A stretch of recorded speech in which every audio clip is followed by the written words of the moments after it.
Muy buenos días. Por decir algo, ¿no? Se vino el frío ya tocaba. Algunos constipados ya a la vista, así que hay que abrigarse. Damos gracias al Señor, como se decía en la oración, por poder meditar en su palabra. Cuando vamos a este pasaje de la carta a los Corintios, hablábamos la pasada vez que tenemos que situar primeramente lo que es el contexto de la iglesia. La iglesia se encontraba en un lugar geográfico, como nosotros nos encontramos hoy, en un lugar geográfico determinado, y cuando hablamos de Corinto, era un lugar de mucha actividad comercial y económica, mucho paso de gente de un lado a otro, y entonces podemos ver que era una ciudad que tenía mucha afluencia de diferentes clases de personas, y la iglesia estaba en ese lugar. Aparte tenía un contexto religioso pagano, donde se adoraban a ídolos, especialmente a la diosa Artemisa, y venían de una cultura un poco liberal, en libertinaje sexual y también en todo tipo de relaciones. Por lo tanto, para situarse en ese contexto, a veces vamos a la Biblia con nuestro contexto, ¿verdad? Y lo importante es analizar el contexto en que fue escrita esta carta. Pablo escribe diferentes cartas a las iglesias y una de ellas es esta. Y veíamos, en primer lugar, hablábamos de la ambigüedad de la iglesia, esa ambivalencia que existe en la iglesia, esa tensión que existe en la iglesia en los primeros 4 versículos, en los primeros 3 versículos, donde Pablo, por ejemplo, nos dice claramente que la iglesia, dice en el versículo 2, a la iglesia de Dios que está en Corinto. Y esta es una definición que está clara aquí, que vemos claramente que dice de la iglesia de Dios, pero que está en Corinto. Y ahí vemos esa primera tensión. Somos del cielo, somos de Dios, pero estamos en el mundo. Pero Jesús nos dijo que no nos hiciéramos iguales al mundo, ¿verdad? Cuando Jesús ora en Juan 17 al Padre por sus discípulos y por nosotros también, yo les he dado tu palabra y el mundo los aborreció porque no son del mundo, como tampoco yo soy del mundo. No ruego que los quites del mundo, sino que los guardes del mal. No son del mundo, como tampoco yo soy del mundo. Santifícalos en tu verdad. Tu palabra es verdad. Como tú me enviaste al mundo, así yo los he enviado al mundo. Está clara la enseñanza bíblica de que estamos de paso por este mundo, pero pertenecemos a Dios, somos peregrinos, ¿verdad? Y en esa tensión nos movemos como miembros, hijos de Dios que vivimos en la iglesia. En segundo lugar, haciendo referencia a que la iglesia es santa, somos santos, pero estamos llamados a ser santos. Entonces parece una contradicción. Hay una tensión ahí entre dos posiciones. Somos santos porque hemos sido apartados para Dios, potencialmente lo somos porque estaremos sin pecado cuando Cristo venga a recogernos. Somos santos, estamos apartados por toda la eternidad para Dios, pero estamos en un proceso de santificación. Y nos movemos entre dos etapas de la vida de Jesús. Su primera venida, que vamos a celebrar este mes, a recordar, aunque como creyentes lo recordamos cada día en nuestra vida, que Él vino a este mundo. Esa es la primera etapa, el primer acontecimiento, y luego la segunda venida. Y en ese periodo, entre esa primera venida y esa segunda venida, está la iglesia. No antes de Cristo, que Cristo naciera y viniera a este mundo, ni tampoco después. Estamos en esta etapa. Y por lo tanto, somos santos, pero debemos santificarnos. ¿Por qué? Porque estamos en un proceso de santificación hasta que Cristo nos libre de todo pecado y estemos con Él por toda la eternidad, y ya no habrá sufrimiento, y dice la palabra, ni crujir de dientes, ni tampoco ningún pecado en la eternidad. Y en ese proceso se mueve la Iglesia. Por lo tanto, debemos ser conscientes de esto, de que ya somos de Dios, pero que necesitamos apartarnos para Dios cada día de nuestra vida. Y en tercer lugar, decíamos que en estos primeros 3 versículos, por ejemplo, Pablo dice aquí, llamados a ser santos con todos los que en cualquier lugar, y habla de lugar, fijaros que habla de lugar, de localización, nosotros hoy somos uno de esos lugares, invocan el nombre de nuestro Señor Jesucristo, Señor de ellos y nuestro. Y aquí vemos otra posible controversia o tensión. Llamados por Dios, pero invocamos a Dios, ¿verdad? Hemos sido llamados por Dios y cada uno de nosotros en diferentes momentos de nuestra vida o circunstancias, Dios nos ha llamado. Ha tocado nuestro corazón, como solemos decir. El Espíritu Santo nos ha hecho vernos esta situación de separación de Dios y hemos invocado el nombre de Dios para salvación. Pero hoy seguimos haciéndolo. Seguimos siendo llamados por Dios, porque no solo somos llamados para salvación, sino que somos llamados también para servicio. Somos llamados también para compartir el mensaje del Evangelio. Pero también nosotros llamamos a Dios para que Él nos utilice en ese servicio. Por lo tanto, veíamos estas 3 cosas que nos dicen estos primeros versículos en cuanto a esa ambigüedad o posible controversia o tensión que existe hoy en cada uno de nosotros que somos parte de la Iglesia de Jesucristo en todo lugar.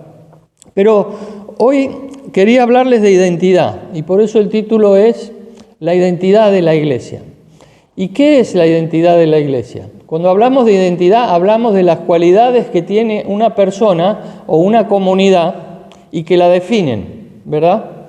Hablamos de las capacidades, las cualidades que puede tener una persona o una comunidad y que definen esa persona o esa comunidad. ¿Y cuál es la identidad de la Iglesia? En estos primeros 4 versículos del 4 al 9, Pablo nos habla claramente de identidad. Y vemos 3 cosas fundamentales en cuanto a esto. Pero el versículo 4 dice, gracias doy a mi Dios siempre por vosotros, por la gracia de Dios que os fue dada en Cristo Jesús. Sabemos el contexto de la iglesia de Corinto. Los corintios vivían una vida cristiana un poco especial. Tenían muchas cosas que debían ser corregidas. ¿Por qué? Porque traían su mochila, como hemos dicho. Venían de ese ambiente pagano donde estaban rodeados todavía de toda esa cultura y esa manera de vivir, y entonces habían trasladado a la iglesia muchos hábitos, muchas costumbres, o varias, por decirlo de alguna manera, que habían traído de su antigua manera de vivir. Y antes Pablo de amonestarles o de corregirles sobre, por ejemplo, la cena del Señor, también podemos ver los litigios, la inmoralidad o la mala conducta que convivía en la iglesia, que era, podemos decir, dentro del Nuevo Testamento, un modelo clásico de ver cómo no nos debemos comportar en ciertos aspectos. Vemos que aquí Pablo, antes de amonestarles, antes de corregirles, antes de, podemos decir, exhortarles, ¿qué hace? Dice que da gracias a Dios por ellos. Y es curioso, ¿verdad? Cuando el apóstol tendría todos los argumentos para decirles, hermanos, hermanas, estáis haciendo esto, y es lo primero que nos surgiría a nosotros, quizás, de corregir, Pablo, sin embargo, da gracias a Dios por ellos. Gracias doy a mi Dios siempre por vosotros. Y dice, por la gracia de Dios que os fue dada en Cristo Jesús. Da gracias a Dios por ellos y lo hace con toda sinceridad, no lo hace para cumplir, sino que está convencido de que ellos, a pesar de sus errores, que eran flagrantes en algunos casos, Podríamos llevarnos las manos a la cabeza hoy si se cometieran estos errores en la iglesia, ¿verdad? Y entonces vemos cómo Pablo, en lugar de atacarles, de exhortarles, lo que hace es dar gracias por ello, porque sabe que Dios está obrando en ellos. Son hijos e hijas de Dios, aunque estén equivocados, aunque se estén comportando mal. Son hijos e hijas de Dios. Y cuán rápido y cuán fácil estamos nosotros a veces dispuestos a hacer lo contrario, ¿verdad? Nos surge como primera acción el corregir, el reprender, el exhortar, antes que el agradecer. Y vemos siempre, o casi siempre, más posiblemente el vaso medio vacío que medio lleno. Nuestra tendencia es a esto. Pero Pablo aquí nos da una lección. Cuando tenía todas las posibilidades y todo para amonestarles, corregirles, reprenderles como apóstol, sin embargo, luego lo hace, por supuesto, pero lo primero que hace es dar gracias a Dios por ellos, y dice que da gracias constantemente a Dios por ellos. Una lección importante para todos nosotros. Es siempre mejor subrayar lo positivo antes que lo negativo. Para comenzar, no quiere decir que no debemos exhortarnos y animarnos y confesarnos, dice la palabra, nuestros errores, si es necesario, y comentarlos, pero siempre teniendo en cuenta quiénes somos. Somos todos hijos e hijas de Dios, pertenecientes al mismo cuerpo de Cristo. Y Pablo da gracias por lo que la iglesia ya es, como por lo que la iglesia va a llegar a ser. Y esta es la tendencia de este párrafo, y lo vamos a comentar ahora. Pablo da gracias por lo que la iglesia es hoy, pero tiene la visión de lo que la iglesia va a llegar a ser. Por eso es importante que nosotros la tengamos también. Que no tengamos una visión estrecha de la iglesia, solamente presente, solamente actual, sino que el plan de Dios es mucho más amplio de lo que nosotros a veces podemos llegar a ver. Y la visión de Pablo de la iglesia no solo es del presente, sino que su perspectiva también abarca el pasado, el presente y el futuro de la iglesia, para analizar la iglesia. Y una iglesia que estaba localizada en un lugar. No habla ya de la iglesia universal de Cristo, sino de este grupo de personas a los cuales él está escribiendo. Y muchas veces caemos en el error de mirar solo el presente. Nos olvidamos a veces del pasado y muy pocas veces miramos hacia adelante en referencia a la iglesia. Y esto lo digo por mí en primer lugar, y es algo que me ha enseñado al estudiar este pasaje. Y vemos estas tres cosas que ve Pablo aquí. En primer lugar, el versículo 5. Fijaros que dice: porque en todas las cosas fuisteis enriquecidos en él, en toda palabra y en toda ciencia. Y el 6, así como el testimonio acerca de Cristo ha sido confirmado en vosotros. ¿En qué tiempo verbal está hablando Pablo aquí? Pregunta.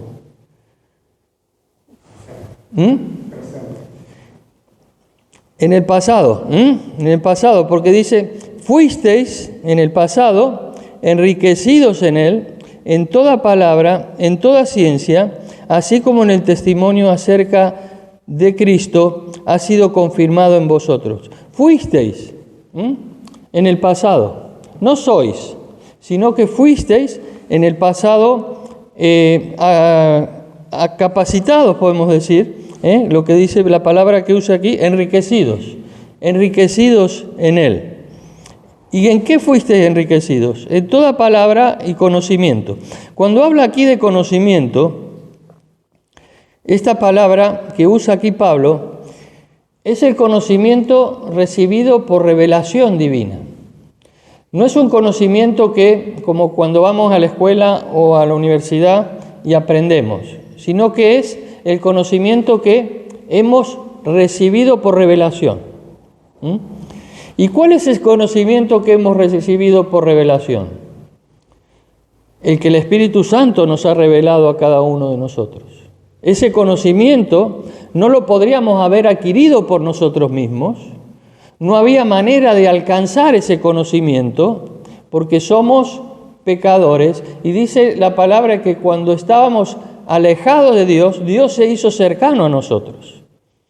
Por eso dice el versículo 2 que llamados, nosotros hemos sido llamados en primer lugar por Dios. Es el Espíritu Santo el que ha obrado primero revelándonos quién es Jesús para a través de Jesús acceder a Dios. Y toda persona hoy a la que el Espíritu Santo le muestra que está separada de Dios y que necesita acercarse a Dios, y que el único camino para acercarse a Dios es a través de Jesús, es aquel que responde a ese llamado que Dios le está haciendo. Y por eso Pablo dice que fuisteis enriquecidos con este conocimiento, como cada uno de nosotros lo fuimos en el pasado. Pero dice que también en toda palabra. Es decir, que esa palabra que es viva, que es eficaz, que es la que redarguye, que es como una espada de dos filos que penetra hasta discernir, dice Hebreos, ¿verdad?, todos los pensamientos y las intenciones del corazón. Esa palabra fue la que penetró también en sus corazones y también en nuestros corazones. Dios se nos reveló a nosotros, y por ejemplo cuando dice Efesios 2, vamos a leerlo, Efesios 2,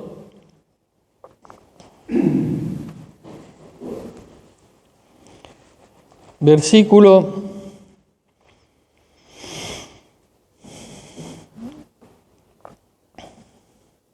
4, dice, pero Dios que es rico, fijaros la similitud, fuimos enriquecidos, pero Dios que es rico en misericordia, por su gran amor con que nos amó, aun estando nosotros muertos en pecados, nos dio vida juntamente con Cristo, por gracia sois salvos, otra similitud. Y juntamente con Él nos resucitó y asimismo nos hizo sentar en lugares celestiales con Cristo Jesús. ¿Para qué? Para mostrar en los siglos venideros las abundantes riquezas de ¿qué? De su gracia en su bondad para con nosotros en Cristo Jesús. Porque por gracias sois salvos, por medio de la fe, y esto no de vosotros, pues es un don de Dios. Es un don de Dios. Es Dios el que produce esa nueva creación en nosotros, esa salvación. Y Pablo está reconociendo esto en sus hermanos de Corinto, aunque cometían muchos errores, muchos pecados, pero está reconociendo esto, que en el pasado ellos habían recibido esa misma revelación que él, habían recibido esa misma palabra que él, que les había dicho, a hechos ver que ese evangelio es el que está presente hoy en sus vidas. Por ejemplo, también allí en Efesios 2, versículo 13, fijaros que dice, pero ahora en Cristo Jesús, vosotros que en otro tiempo estabais lejos, habéis sido hechos cercanos por la sangre de Cristo. Por lo tanto, a través de esa sangre de Cristo, también hoy cualquier persona que reconoce que Dios le muestra que Jesús es el único camino y lo confiesa con su boca, aceptándolo en su corazón, será salvo, dice la palabra de Dios. Y esto había sido lo que había producido Dios, como en nosotros también, en estos hermanos de Corinto. Por lo tanto, el Evangelio había llegado a sus vidas, esa buena noticia de salvación, por esa revelación que Dios había traído a sus corazones. Pero también dice el versículo 6, así también como el testimonio acerca de Cristo ha sido confirmado en vosotros. Hemos visto que esto que sucedió en vuestras vidas por revelación se ha confirmado en un testimonio real. Cristo está en vosotros. Cristo vive en vosotros. ¿Por qué? Porque se ha confirmado el testimonio acerca de Cristo en cada uno de ellos. Y esto es lo que sucede también en cada una de nuestras vidas, hermanos. Debemos tener conciencia de ese pasado constantemente, para ver cuál es nuestra vida en Dios y también la vida de la iglesia. Pero no solo habla del pasado, sino también del presente. El versículo 7 dice, de tal manera, mirad cómo cambia el tiempo del verbo, que nada os faltó, no, nada os falta hoy. Dice que nada os falta en ningún don, esperando la manifestación de nuestro Señor Jesucristo. De tal manera que nada os falta. Es tremendo lo que está diciendo. ¿Cómo que nada os falta con todas las equivocaciones y los errores que estaban cometiendo? Nada os falta a los Corintios. Nada os falta. Sin embargo, lo que Pablo está diciendo aquí es que habiendo sido ya enriquecidos en todo, ahora no les falta nada. ¿En cuanto a qué? A esa capacidad espiritual que Dios da. Porque Dios da por gracia salvación, pero Dios da por gracia también dones espirituales. Y es el Espíritu Santo el que es el encargado de repartir esos dones dentro de la iglesia, dentro del cuerpo de Cristo.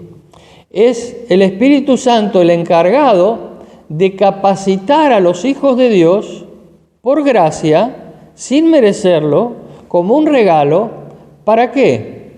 Para que puedan ejercer esos dones dentro de la comunidad, no en el pasado, sino en el presente, en el hoy. Por lo tanto, la pregunta que debemos hacernos cada uno de nosotros es que si la iglesia está capacitada con todos los dones espirituales, no nos falta nada, ¿estamos ejercitando esos dones espirituales? ¿Estamos poniendo en práctica esos dones que Dios, por su Espíritu, da a cada uno? Y podemos decir, a través de esto y otra enseñanza del Nuevo Testamento, que cada iglesia local puede tener la certeza de que tiene todos los dones necesarios para llevar a cabo una vida espiritual plena. Y Dios no da dones porque sí, sino los da a cada uno según la necesidad. Es decir, lo que es necesario que se cumpla dentro de su vida y dentro de la iglesia. La responsabilidad nuestra es poner en funcionamiento esos dones. Por ejemplo, vamos a ver cómo en esta misma carta, en el capítulo 12, es decir, 1 Corintios capítulo 12, Pablo habla de esto también. 1 Corintios 12, 11.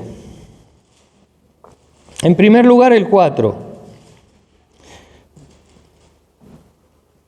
12:4 dice, ahora bien, hay diversidad de dones, pero el Espíritu es el mismo.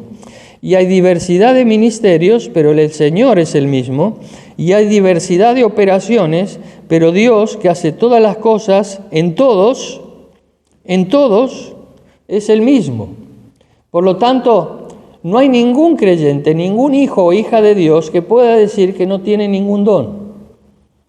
Dios da dones a todos sus hijos según el Espíritu ve necesario.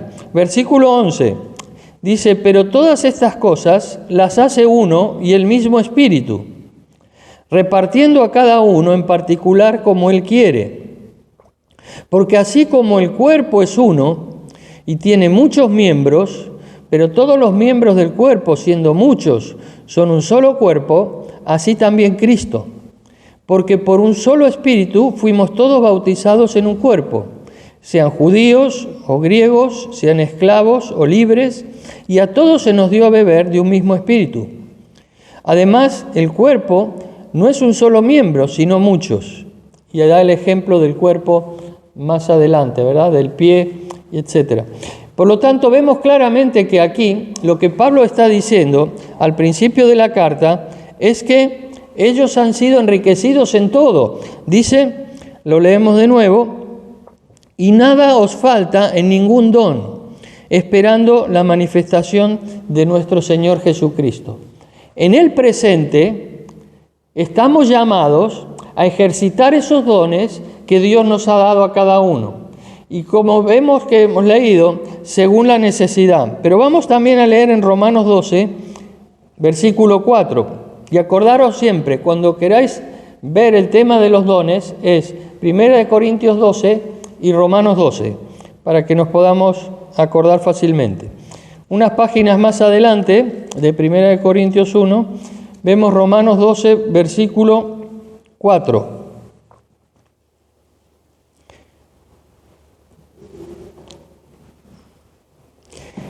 Porque de la manera en que en un cuerpo tenemos muchos miembros, pero no todos los miembros tienen la misma función, así nosotros, siendo muchos, somos un cuerpo en Cristo, y todos miembros los unos de los otros. De manera que, teniendo diferentes dones, fijaros nuevamente la similitud, según la gracia que nos es dada, si el de profecía, úsese conforme a la medida de fe. Y ahí sigue hablando de los diferentes dones, ¿no? Pero vemos claramente lo que estamos mirando ahora, el concepto, que según la gracia que nos es dada, es por gracia que recibimos esa capacitación. No podemos decir que no la tenemos, porque dice, en un cuerpo tenemos muchos miembros, y si somos miembros del cuerpo, es porque tenemos una función. Cuando habla de los dones en 1 Corintios 12, está hablando de diversidad. Hay diversidad de dones, todos son diferentes y el Espíritu es el que los da a cada uno. Pero cuando está hablando aquí en Romanos, no está hablando de esa función, esa funcionalidad, que debemos ejercerla como miembros del cuerpo, porque si un miembro no ejerce su función, el cuerpo se resiente. Ese es el ejemplo que pone Pablo. Por lo tanto, en este versículo 7, que Pablo nos habla del presente, lo expresa declarando que no le falta ningún carisma, ningún don a la iglesia. Por lo tanto, debemos mirar a la iglesia también con ese prisma, con esa visión. Si todos formamos parte de la iglesia como hijos e hijas de Dios, tenemos dones espirituales, pero esos dones deben ser puestos en práctica para que se cumpla la función por la cual se nos han dado. Y el versículo 8, ¿qué dice? El cual, hablando de Jesucristo, también os confirmará hasta el fin, para que seáis irreprensibles en el día de nuestro Señor Jesucristo. Y aquí habla de futuro. El tiempo del verbo es futuro, el cual también os confirmará en el futuro. No nos confirma hoy, nos confirmará en el futuro. ¿Y qué nos confirmará? Nos confirmará que seamos irreprensibles. ¿Y qué quiere decir irreprensibles? Que no haya nada que se nos pueda reprender. Así de sencillo. No haya nada que se nos pueda reprender. ¿Qué maestra pagaría por tener alumnos de esta clase, verdad? Que no se les pueda reprender en nada a sus alumnos. Lo mismo va a hacer Cristo con nosotros. No nos podrá reprender en nada. ¿Por qué? Por ese proceso en el que estamos de santificación, cuando llegue el fin, como dice este versículo, seremos irreprensibles. Es tan grande la gracia de Dios que alcanza al futuro de nuestras vidas, donde estaremos sin mancha y sin contaminación. Y ese es el poder de Dios en la vida de cada uno de sus hijos y en la vida de la iglesia. Y esta es la visión que tiene Pablo de la iglesia.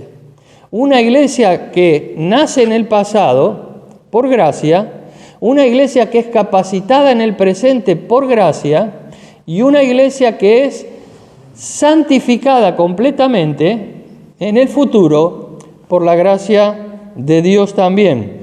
Por lo tanto, está hablando aquí en este versículo 8 de santificación. Esa iglesia que ha sido enriquecida y a la que no le falta nada, está esperando, sin embargo, ansiosamente la llegada de Cristo. ¿Por qué? Porque será el momento donde no habrá más sufrimiento por causa del pecado, donde la vida eterna podemos decir que llegará a su plenitud en ese proceso. Ya la tenemos a la vida eterna. Nadie nos puede condenar por estar en Cristo Jesús, pero se completará cuando el Señor venga. Y aunque la iglesia en Corinto había sido enriquecida en todo, estaba muy lejos de ser perfecta. Sin embargo, Pablo tiene esta visión de la iglesia. Por lo tanto, es la visión que Dios quiere que nosotros también tengamos de la iglesia. Que miremos en estos tres aspectos a la iglesia de Dios. Y no hay contradicción entre estos tres aspectos de identidad de la iglesia. Fue enriquecida en el pasado, no le falta nada en el presente, ningún don espiritual, y en tercer lugar, espera su redención final. Y en esos tres aspectos se mueve la iglesia, no solo en el presente. Fue enriquecida en el pasado por una gracia que le salvó y por una gracia que le capacitó.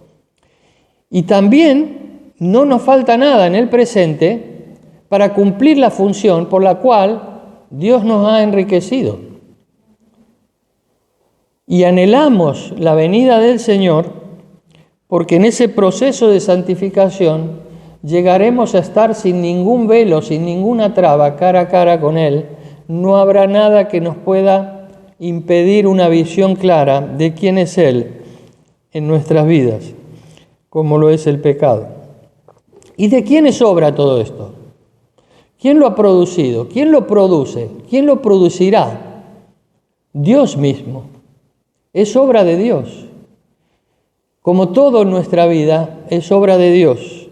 Es Dios el que nos ha llamado a formar parte de su iglesia. Y es Dios el que nos perfecciona día a día para buscarle en santidad. Y es Dios el que pone esperanza en nuestros corazones para ese día final, donde estemos cara a cara con Él. Pero ¿qué nos toca a nosotros como miembros de la iglesia hoy? ¿Cuál es nuestra responsabilidad, nuestro cometido? En primer lugar, ser conscientes de esa riqueza que tenemos en Cristo Jesús. Muchas veces no somos demasiado conscientes de esa riqueza que ya tenemos. Y debemos procurar serlo siempre, no de vez en cuando, ¿verdad? A todos nos pasa en que necesitamos a veces ser más conscientes de dónde nos sacó Dios y dónde nos colocó. Nos colocó en su iglesia.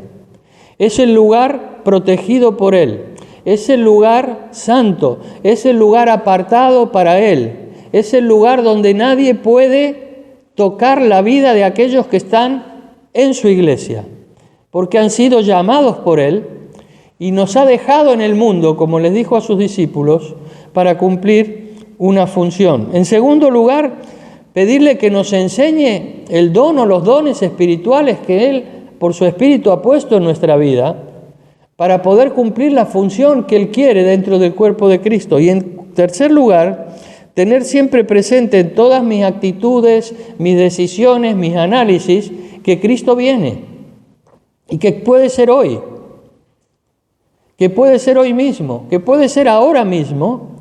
No lo sabemos, solo el Padre lo sabe en su sola potestad. Cuando uno como hijo o hija de Dios perteneciente al cuerpo de Cristo actúa con estas tres premisas, la visión de la iglesia cambia y la manera de analizar a la iglesia también cambia, se transforma, porque aprendo a mirar las cosas como Cristo las ve, aprendo a mirar a la iglesia de Jesucristo y a mi vida misma como Cristo lo hace conmigo. Pablo concluye este pasaje con un versículo que podíamos decir que es maravilloso. Versículo 9. Fiel es Dios, por el cual fuisteis llamados a la comunión con su Hijo Jesucristo, nuestro Señor. No depende de ti o de mí todo esto, sino de la fidelidad de Dios, ¿verdad? Qué hermoso es reconocer esto. A pesar de todos mis errores, a pesar de todas mis equivocaciones, a pesar de mi falta de funcionalidad muchas veces en los dones espirituales, Pablo dice, fiel es Dios por el cual fuisteis llamados ¿a qué? A la comunión con su Hijo, nuestro Señor Jesucristo. Y a esa comunión hemos sido llamados nosotros. Y en esa comunión con su Hijo tenemos comunión los unos con los otros. Y podemos reconocer, como lo hacemos en esta mañana al estar aquí, que Dios es fiel, que es por su fidelidad, que a pesar de mis errores, a pesar de mis equivocaciones, a pesar de mi pecado muchas veces, podemos decir que Él es fiel. Y por eso Juan dice que vayamos a Él porque Él es fiel y justo para perdonar todo pecado y limpiarnos de toda maldad. No solo hacer el mal es pecado, sino dejar de hacer el bien, dijo Jesús. Es pecado. Y por lo tanto, que el Señor nos ayude en esta mañana a comprender esta realidad de la Iglesia, a comprender esta realidad de nuestra vida. La identidad de la Iglesia se encuentra en esa tensión entre el pasado, el presente y el futuro. Pero en esa tensión tenemos a alguien que es el vencedor, que es Jesucristo. Es aquel que te llamó un día. Es aquel que te incorporó un día a su iglesia, a su cuerpo. Es aquel que hoy te ha colocado aquí, en este lugar, y no en otro, para darle gloria a Él, para ensalzar su nombre y para servirle. Que el Señor nos ayude a todos, porque Él nos llama a mantener esa visión, esa perspectiva, una visión completa de la iglesia. Y fijaros que dice el versículo 10, que no lo hemos leído, no estaba en la lectura. Os ruego pues, hermanos, por el nombre de nuestro Señor Jesucristo, que habléis todos una misma cosa, y que no haya entre vosotros divisiones, sino que estéis perfectamente unidos en una misma mente y en un mismo parecer. Es la consecuencia de esos primeros 9 versículos, ¿verdad? Cuando tenemos esos primeros 9 versículos interiorizados en nuestra vida, en nuestro corazón, lo demás viene por añadidura. Pablo comienza agradeciendo a Dios por sus vidas. Y por eso te invito en esta mañana a ponerte de pie y vamos a orar para terminar